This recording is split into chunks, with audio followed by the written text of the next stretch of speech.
Welcome to week 11 of our 20-week program. We've just passed the halfway mark.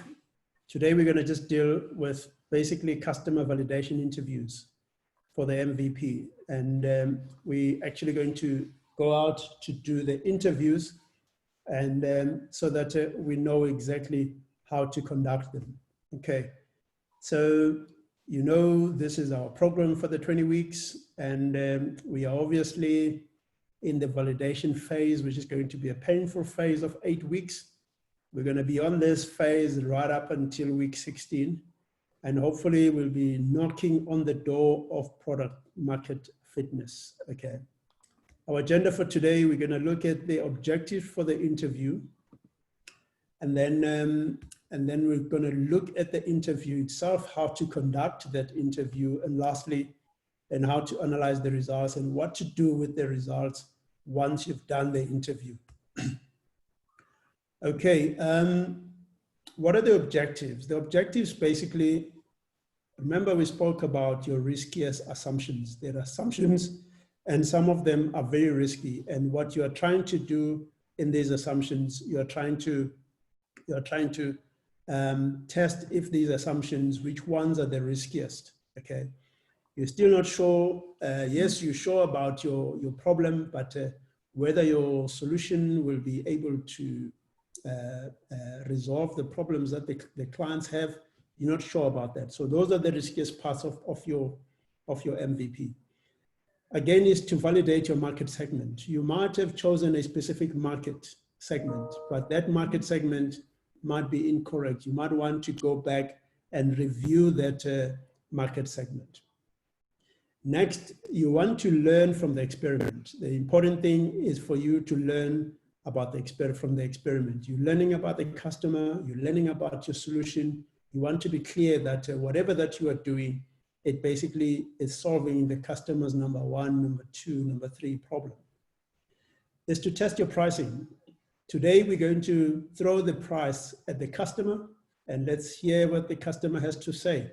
We're not going to ask him, would you pay for this? We'll tell him what it's going to cost him, and then we're going to test his reaction or her reaction. Again, is to sell your product and get referrals. At the end of the interviews that you guys are going to do, please make sure that you close, you'll be able to sell your product. Even if you can't sell your product, get a referral of someone who would use your product. Okay, let's get into the meat of the interview. Okay. Now the interview, what do you do before the interview? It's very important that you prepare thoroughly before this interview. So what you've got to do, you've got to be clear about your objectives. Emmanuel, please take out your video. You've got to be clear about your objectives. And remember, you still need to know what your objectives are at the end of the day. And secondly, you've got to aim for 20 qualified subjects. This is a qualitative interview. You are trying to get the client to speak. You're trying to listen to the client. You're trying to listen to your user, your customer. And it is important that you do this very meticulously. And here you're going to be doing more listening than talking. You're only going to talk when you present your product, but you want the customer to talk more and more about their problems. And again, you've got to work on your interview script. This is the script that I sent it to you guys, but you've got to customize it for your MVP. You've got to customize it for the price, customize it for the client that you're going to be talking to. And then you assemble your team. And like we've done, we've assembled the team. But at most, when you go to a client, don't gang up on a customer with a whole team of 20 people, 3 maximum. But all that is key is that one person will lead the interviews and the others will be taking notes, and we'll also be observing the customer reaction, because when you are talking, sometimes you might miss something out. And you've got to look at everything, body language. Sometimes the customer will be saying yes, but his face is saying no. And then you got to start making those calls. And I think this has been an issue for most of you, starting to make the calls, pick up the calls and make those calls and talk to those customers, set up those meetings. So if you want to interview 20 people, you got to have a list of more than 100. Because if someone says, no, I can't talk to you in the next 2 weeks, you're not going to wait for that person in 2 weeks. You're going to say next until you get to the number of 20. If you're done with the number of 20 before the 2 weeks end, you probably won't have to go to that customer. Okay, let's look at the interview, the meat of the interview. Okay, the first start is the welcoming and ice-breaking pleasantries. Keep it positive, keep it professional. Don't talk about negative things. Don't talk about things that don't relate to this. Please don't talk about COVID-19 unless it's part of your MVP. So you just make sure that here you're just doing the ice breaking, you get the client warmed up so that they can start talking. But keep this as short as possible. 2 to 3 minutes is good.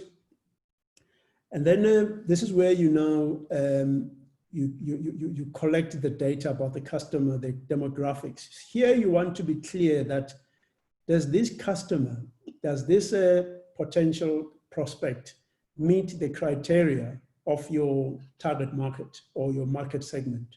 So you basically, you're going to ask this guy and say, look, tell us about yourself. Tell us about your job. When you say people tell me about yourself, you don't want him to be telling you about his dog and his cat, but you want to tell the person his job, you know, what does he do in the company? Again, at the end of the interview, you guys will have to decide, was this the right guy to be talking to, or should we be talking to someone else?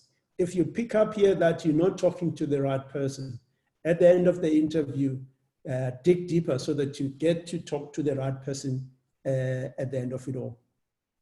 And then after that, you're going to demonstrate your MVP, test the features, and tell the customer what price is going to cost them.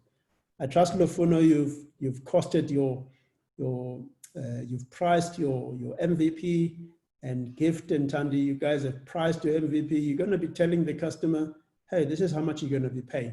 Don't ask the customer, so how much would you think you would pay for this? No, that's the wrong question. And if the customer raised some issues around the price, ask, in the current solution, in terms of what you are doing, how much is it costing you? So that you get a basic understanding of where you are with the customer. And then right at the end, you're going to be wrapping up. And again, when you wrap up, please ask for a commitment. A commitment might be, if he has not committed on buying your solution, let him commit at least to take your freemium. If, say, for instance, you've offered them a free demo, a live demo, commit to that and you get the referrals. By the way, when it comes to referral, don't say, oh, by the way, I'll get back to you. Ask him to give you names, you know, the names that come up. You will say, okay, here's a name, or he can give you names of companies, or he can give you names of people. Ask for those names. And it's important that you get those names or you get those companies, at least 3 of them, you know. It's best that you get probably someone outside of the company. But if this was not the right person, dig deeper. You might want to get to the right person within that company. Okay, what do you do after the interview? Now, after the interview, you guys stay on in your Zoom call and then discuss a few things. You collect your thoughts, basically have a discussion to compare notes. What did anyone pick up? And let everyone agree what was the outcome of the meeting, and document all outcomes and follow-up issues. By the way, please use that interview script where someone who is not doing the interview, please tap the responses there. They're critical. If you have to record, in fact, I might suggest that you record the interview, but tell the person that, hey, we are recording this if you don't mind, okay? But you got to let the person know that he's being recorded. And then after the meeting, please send a thank you note within 24 hours. And if there is a follow-up issue, like for instance, the commitment, you've got to get a firm date, and if he was going to give you referrals, follow up on those names and the contact details of those referrals. Okay, and then after the interview, you obviously get to the analysis of the results. What is key here? You got to turn your raw data, okay, into some actionable customer insight. How do you do that? Okay, what do you do with the results of the survey? You've typed out now, you've got 20 people that have responded. You've typed out all the responses from the client. So what you do, you rank the feedback. What is it that is coming up in terms of features? What feature seems to be the one that customer is looking for that we didn't present? Okay, you rank that. It came up 3 or 4 times out of the 20 interviews. And one of the features that you have presented may not be a good one. So you got to be able to rank that and say, this one, it came up that people don't like it, and you rank it in accordance to what people are saying. And then you basically have to go back to your features, okay, your user journey map, and say, okay, I have reprioritized certain features. Which ones do I need to take off, and which ones do I need to add in improving your product? Because your product has got to be improving every time. Remember the discussion that we had about the iPhone, when it started, iPhone 1, and what it is now. Every time that product has been changed a number of times. Review the pricing. Based on the outcome, the customers might have said to you, hey, Victor, we don't like your pricing. Your pricing it's a bit steep. Do you need to review it? And also you probably have to review it upwards, not necessarily review it downwards. Okay.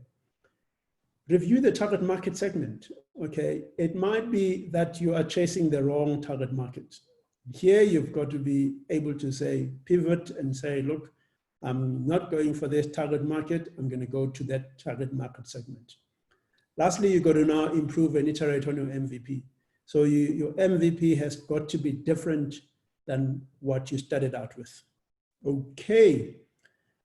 All right, people, that's it from me. In terms of customer interviews, this is how we've structured.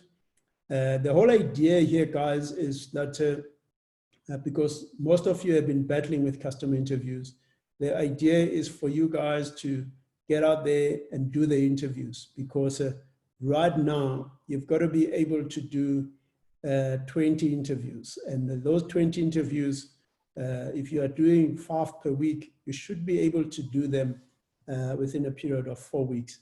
But we are running a little bit behind, because most of you, I think this is where you've been battling, because you're not going to learn from these presentations. I mean, you're going to learn from your customers, and your customers are telling you something.